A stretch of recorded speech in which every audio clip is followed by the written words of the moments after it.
Alright, so these through here are on bamboo poles, and I'm also doing a little bit of a weave through the middle here. And that one needs a little support, it's reaching out. But there are 1, 2, 3, 4, 5 tomatoes over here. And I already see this one splitting. Having some issues here. I might just take that one off. Let it focus on new tomatoes. Yeah, might as well. So just to get a little closer, pretty sure that's a Brandywine. And yes, I've been pinching suckers and giving them a little support. Nice strong bottoms, and I have been taking off the bottom leaves as they yellow and as they're close to the ground. These are Romas. Looking good. Give that guy some. So I'm doing like 2 tablespoons to a gallon. There's different feeding amounts you can do. Just gonna do a little bit for now. This looks like also a Brandywine. I have them labeled somewhere in here. But nice, growing up nice and looking good. Alright, so we are out here at my Dig and Flip tomatoes, and they're doing awesome. All of these were grown from seed, started inside super early, put them out super early, and used milk jugs to protect them from the cold. They weren't out in like a frost, but they were out in like 40-degree weather.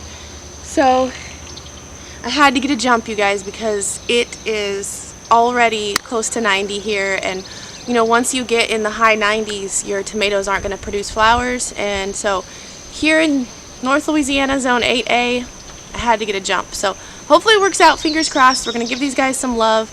I'll show you how I'm tying them up, and yeah, let's go. Here's another Roma right here. I actually picked the first one off the other day and left it out here, forgot about it. Oh, I'll grab that for seeds.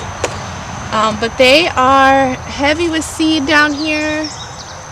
Something's been eating this, so I might have a caterpillar. I've just been checking them every day, and it looks like I've got a couple leaves that are pretty close to the ground that I should probably trim. And yeah, I'm seeing some evidence that I might have a caterpillar hornworm out here. So I'm gonna look for him while I fertilize. Oops, I should probably fertilize at the base. And yeah, I've got a little leaf trimming to do out here, so I will grab my scissors and show you guys how I do that.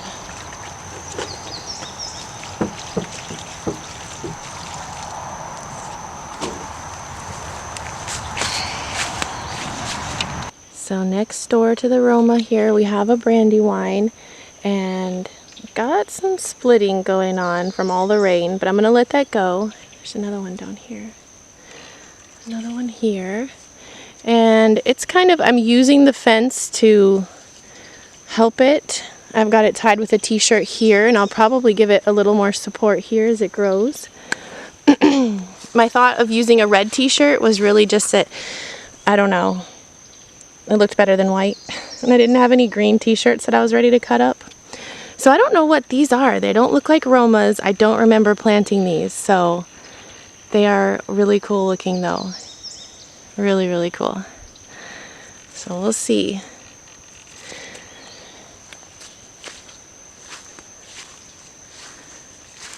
Another Brandywine, it looks like.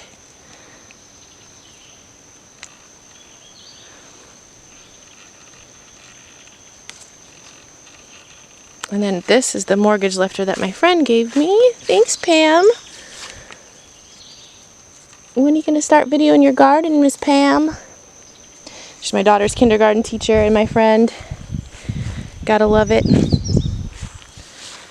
Alright, another one looking okay over here. Smaller looking one right here. Got some leaf damage going on here, so I could probably use to take off some of these. It's just all this rain. It's really been tough on these plants to get 2 inches of rain a week. There's a nice looking one. Not looking split either. I'm really excited. I am not a successful tomato grower. I can grow cherries like there's no tomorrow, cherry tomatoes, but I'm still working on being an awesome slicer tomato grower. This one, here's another little tiny. It was so skinny, but it's definitely a cherry type because it's vining really well and it's putting out these little.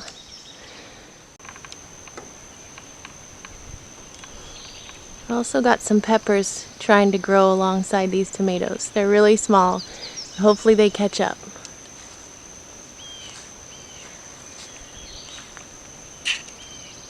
I also have these 3. That was given to me by a friend. It might also be a mortgage lifter. It might be a different one. That's doing really great. And this is a Brandywine. I see it getting pollinated as we speak. And then there's another Roma in a pot right here. I've found tomatoes do really well in pots. So I'm trying that out too to just kind of compare.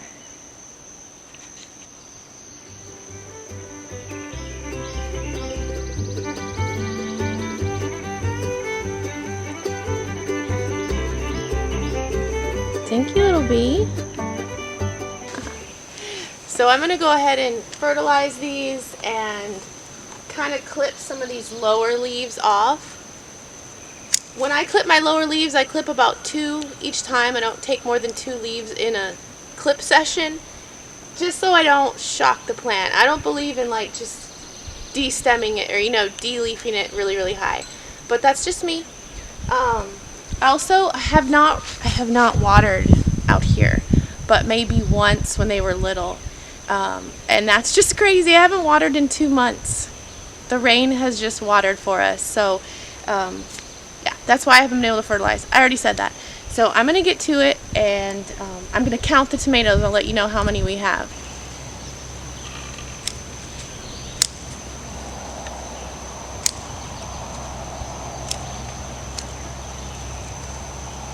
I lied, I took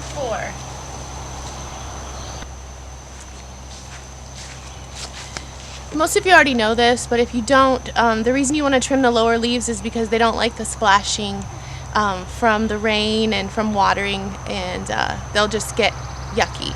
So you want that energy going to the flowers, not to dying leaves. So that's why you trim the bottom leaves. Gotta go refill.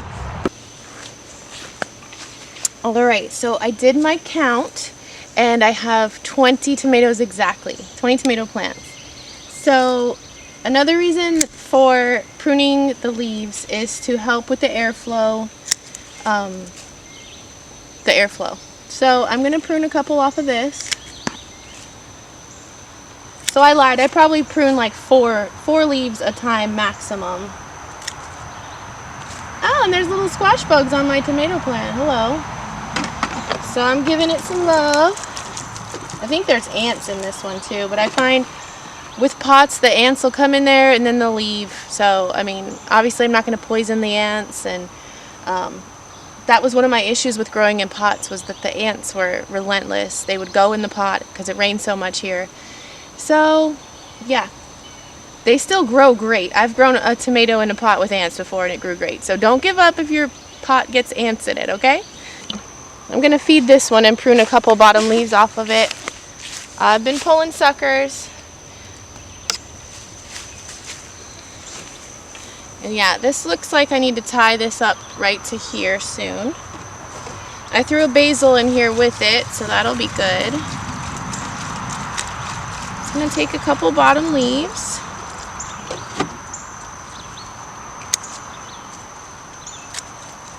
Take that sucker.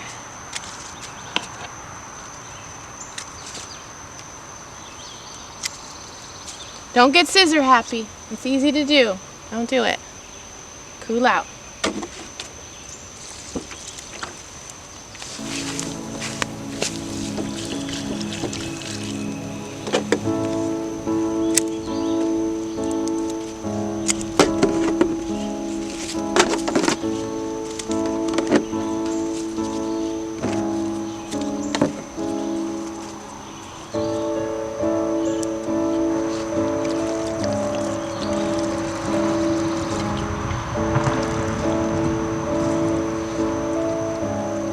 Alright, so that's it. I'm going to walk around and look for that hornworm because I think there is one, but always check your tomatoes carefully. Just make it part of your morning walk.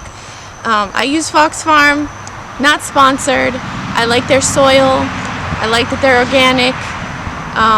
This is from Humboldt County, Arcata. I lived in Arcata. I went to Humboldt State for a half a semester, for almost a semester. Yeah, it's another story. But yeah, it's from here in the U.S. It's natural, it's organic. I don't love bringing stuff in. Plastic, you know, I'm not into that, but I want to give them a boost. So that's the boost I'm giving them, and that's the tomato update. Thank you so much for joining me. Happy growing.